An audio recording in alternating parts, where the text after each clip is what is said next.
दोस्तों, चीन और रूस की दोस्ती जग जाहिर है। मॉस्को और बीजिंग के बीच कई मसलों पर मतभेद भी है, लेकिन दोनों देशों के बीच याराना संबंध है। अब जब यूक्रेन को लेकर अमेरिका रूस पर प्रतिबंध लगाने की धमकी दे रहा है, तो रूस और चीन के बीच दोस्ती और गहरी होती जा रही है। अमेरिका के साथ बढ़ रहे टकराव के दौर में चीन विंटर ओलंपिक का इस्तेमाल अपने राजनीतिक हित साधने के लिए कर रहा है। वो कूटनीति के जरिए ओलंपिक के उद्घाटन समारोह में हिस्सा लेने आए नेताओं के साथ नजदीकी बढ़ा रहा है। इसी सिलसिले में शुक्रवार और शनिवार को चीन के राष्ट्रपति शी जिनपिंग ने कई देशों के विजिटिंग लीडर से बातचीत की।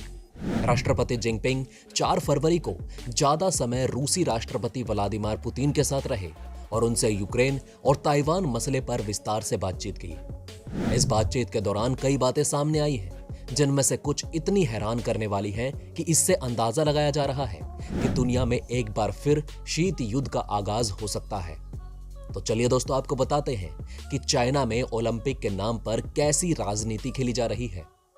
दोस्तों, रूस ने एक बड़ा कदम उठाते हुए पूरी दुनिया को हैरान कर दिया है। उसने ताइवान को चीन का एक अविभाज्य यानी कि जो अलग नहीं हो सकता एक ऐसा हिस्सा माना है और उसकी किसी भी तरह की आजादी को खारिज कर दिया है। यानी रूस ने यह मानने की घोषणा की है कि ताइवान चाइना का हिस्सा है और ताइवान की कोई स्वतंत्रता नहीं है।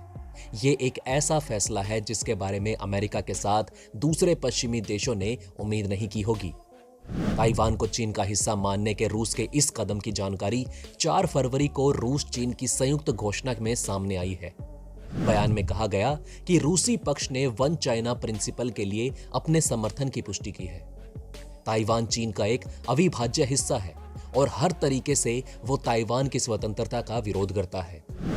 बयान में यह भी कहा गया कि रूस और चीन एक दूसरे की संप्रभुता और क्षेत्रीय अखंडता के साथ साथ घरेलू मामलों के विदेशी हस्तक्षेप के विरोध के साथ अपने हितों की रक्षा के लिए मजबूत संबंध के समर्थन को दोहराते हैं।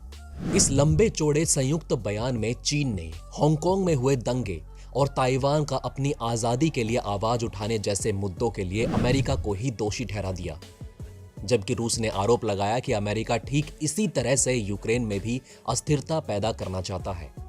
इस बयान में दोनों देशों का सीधा टारगेट था पश्चिमी देश, जिसे बाहरी ताकतों के नाम से संबोधित किया गया। 5300 शब्दों के संयुक्त बयान को क्रेमलिन में जारी किया गया, जिसमें कहा गया कि रूस और चीन बाहरी ताकतों द्वारा अपने नजदीकी क्षेत्रों में सुरक्षा और स्थिरता को कमजोर करने की कोशिशों के खिलाफ खड़े हैं। इसमें लिखा गया कि दोनों ही देश किसी भी बहाने से संप्रभु देशों के आंतरिक मामलों में बाहरी ताकतों के हस्तक्षेप का मुकाबला करने और इन क्षेत्रों में सहयोग को बढ़ावा देने के इरादे रखते हैं। वहीं चीन ने कहा कि दुनिया को ऐसे 2 शक्तिशाली ब्लॉक्स के तौर पर विभाजित नहीं किया जाना चाहिए, जैसे कभी सोवियत संघ और अमेरिका हुआ करते थे, जब इन्हें ही दुनिया की 2 बड़ी महाशक्ति कहा जाता था। इससे चाइना यह भी साफ कर चुका है कि वो भी महाशक्ति कहलाने के लायक है।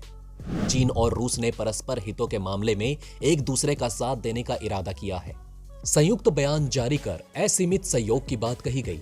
इसी के साथ चीन ने नाटो का विस्तार न किए जाने का बयान दिया और रूस ने ताइवान को चीन का हिस्सा बताया। जाहिर है कि इससे यूक्रेन संकट और बढ़ना है और ताइवान विवाद और भी ज्यादा गहराने की राह पर है। वहीं जिनपिंग ने 5 फरवरी को मिस्र, सर्बिया, कजाकिस्तान, उज्बेकिस्तान और तुर्कमेनिस्तान के नेताओं से भी मुलाकात की। दोस्तों, ये सारी बात रूस के राष्ट्रपति पुतिन के चाइना दौरे के दौरान बीजिंग में हुई। इस बयान से पहले रूस के राष्ट्रपति व्लादिमीर पुतिन ने चीनी राष्ट्रपति शी जिनपिंग से बीजिंग में मुलाकात की थी। ये यहाँ पर बीजिंग विंटर ओलंपिक के उद्घाटन समारोह में शामिल होने के लिए आए हैं। रूसी राष्ट्रपति ने दोनों देशों के मजबूत रिश्तों की तारीफ करते हुए इसे बेजोड़ और सम्मानजनक सहयोग का एक उदाहरण बताया। वो यूक्रेन मसले पर पश्चिमी देशों के साथ बढ़ते तनाव के बीच चीनी दौरे पर आए हैं। करीब 2 साल बाद अपनी पहली आमने सामने की मुलाकात में पुतिन और शी जिनपिंग एक दूसरे के सुर में सुर मिलाते हुए नजर आए। दूसरी तरफ शी जिनपिंग ने कोरोना वायरस के कारण जनवरी 2020 के बाद देश से बाहर की कोई यात्रा नहीं की है।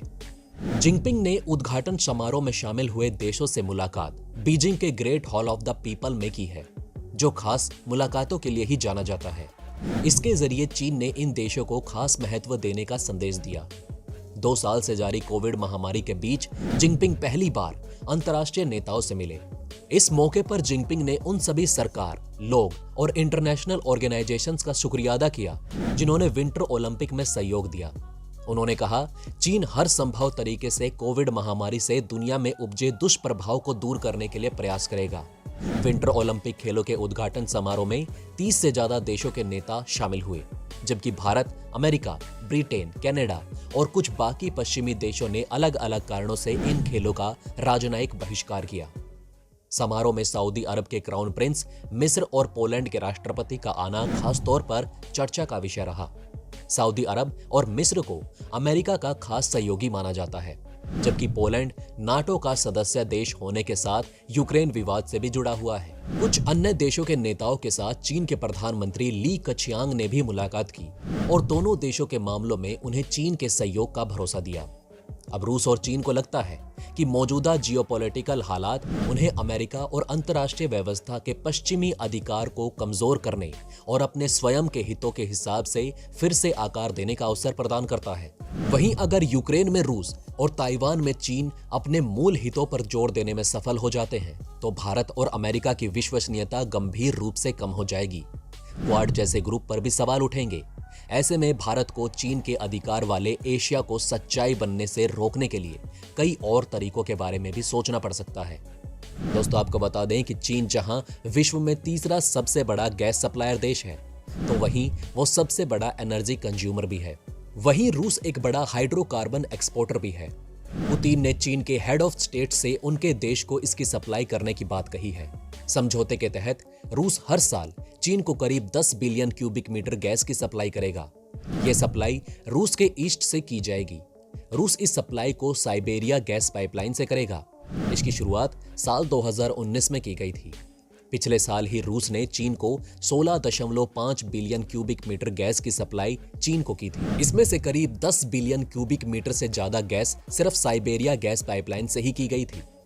तो दोस्तों, कैसी लगी आपको ये वीडियो हमें कमेंट करके जरूर बताएं। साथ ही रूस चाइना के संयुक्त बयान पर आपकी क्या राय है ये भी हमें कमेंट में बताना ना भूलें। वहीं अगर ये वीडियो आपको अच्छी लगी तो इसे लाइक और थम्स अप देना ना भूलिएगा।